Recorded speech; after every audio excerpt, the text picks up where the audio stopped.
From Millman being accused of ball tampering to Nick Kyrgios being the most fined player in the history of tennis, here are some of the biggest cheaters in tennis history. Starting with Millman getting exposed on Twitter. Ex-pro Sven Groeneveld took to his Twitter and revealed an interesting observation he made during the Australian Open game between Millman and Federer. The video clip showed him rubbing the tennis ball with his shirt, which he would then go on to serve with. The problem was that his shirt was wet, and that helped speed the serve up. And let me just tell you, that's definitely not allowed. There's a catch. There are two different rules, one that's part of the US Tennis Association and the other being a part of the International Tennis Federation. The US rule says that it's strictly not allowed, similar to what happens in cricket or baseball, where players aren't allowed to mess with the ball, though the International Association's ruling says no such thing about ball tampering. They don't have a law regarding such actions. And you can guess which ruling applies to the Aussie Open. Yep, of course, it's the international one, meaning there's nothing that can be done against the Australian. Will this be considered as cheating? I'm not so sure. Technically, he didn't break any rules, but hey, I'm sure everyone has their own opinion of it, just like this one. The next athlete I'm going to be talking about has a confusing situation. It's Maria Sharapova and her 2-year ban. The Russian is one of the most popular tennis athletes. She is a brand, based not only on her skills on the clay, but also on her beauty and the elegant personality she possesses. This has landed her many big bank sponsorship deals over the years. But what happened in 2016 really damaged the reputation of the athlete. The 5-time Grand Slam champion received a 2-year ban for using a banned substance. Meldonium is a substance that helps increase exercise capacity in athletes. In short, it boosts your stamina and endurance. The interesting part is that she said she had been taking this drug for the past 10 years. I'm sure y'all are as confused as I was. Why was this allowed all this time? Why didn't she get caught? Did she win all those championships because of this? While I'm not sure about a few of these questions, what I do know is that the Russian told the authorities that she'd been taking the drug for magnesium deficiency and a family history of diabetes. See what I meant by a confusing situation? The fact of the matter is that athletes at such a high level can reason things easily and back it up with the monetary power they have. The fans like you and me can just speculate. When I say the biggest female tennis stars, there's one name that always comes up. Why I didn't get, excuse me, can you talk louder so everyone can hear you asking me about my drugs?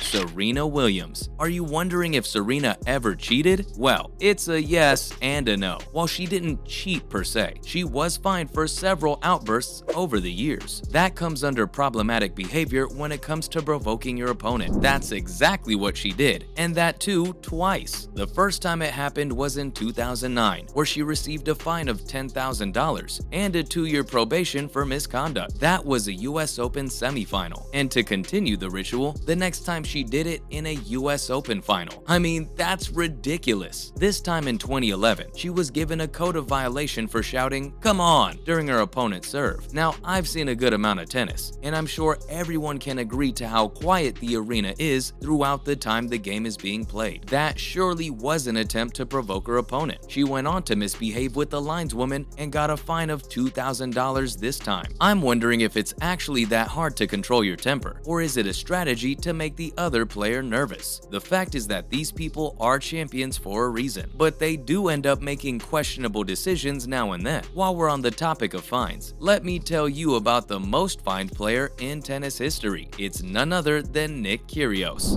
Okay, but did you say Dustin? Did you say Dustin arguing with the umpire as well? Did anyone say that? Did you say that too?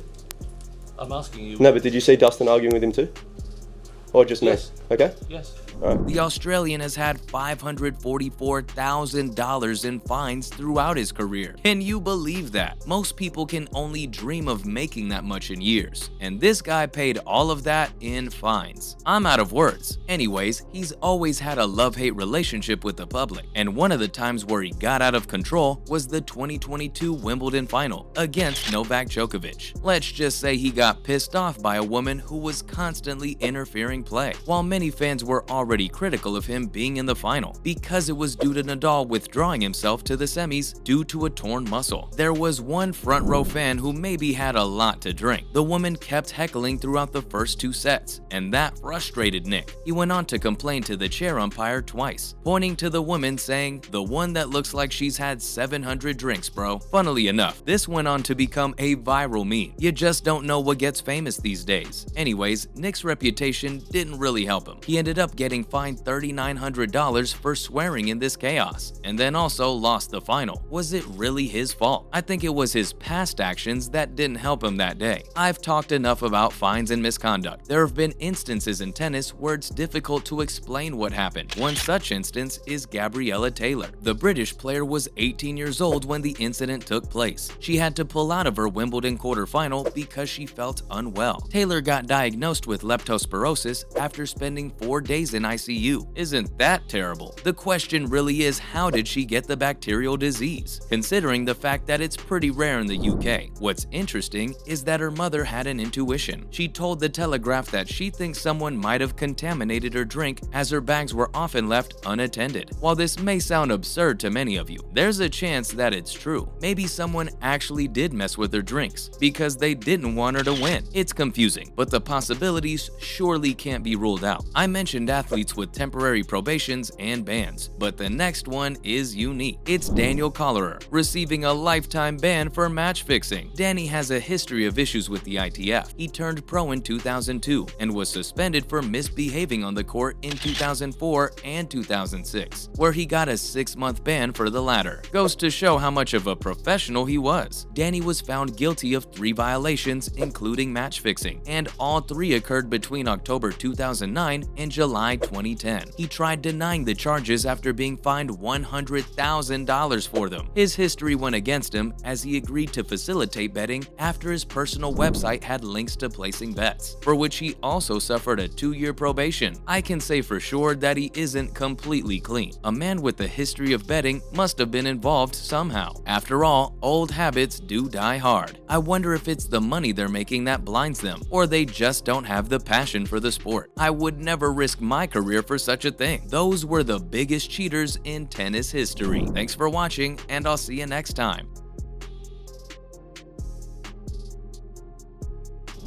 For the past 10 years, I have been given a medicine called Mildronat by my doctor. The Kokonakis and Kyrgios show rolls on!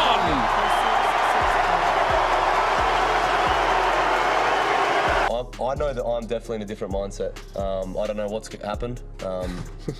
I have never been... Man's getting older. He's maturing. I am. Opinion. Distracting me when I'm serving in a Wimbledon final. There's no other bigger occasion. You didn't believe me, and then she did it again. It nearly cost me the game. Ja, die Vor- und Nachbilder waren natürlich für mich schon sehr krass.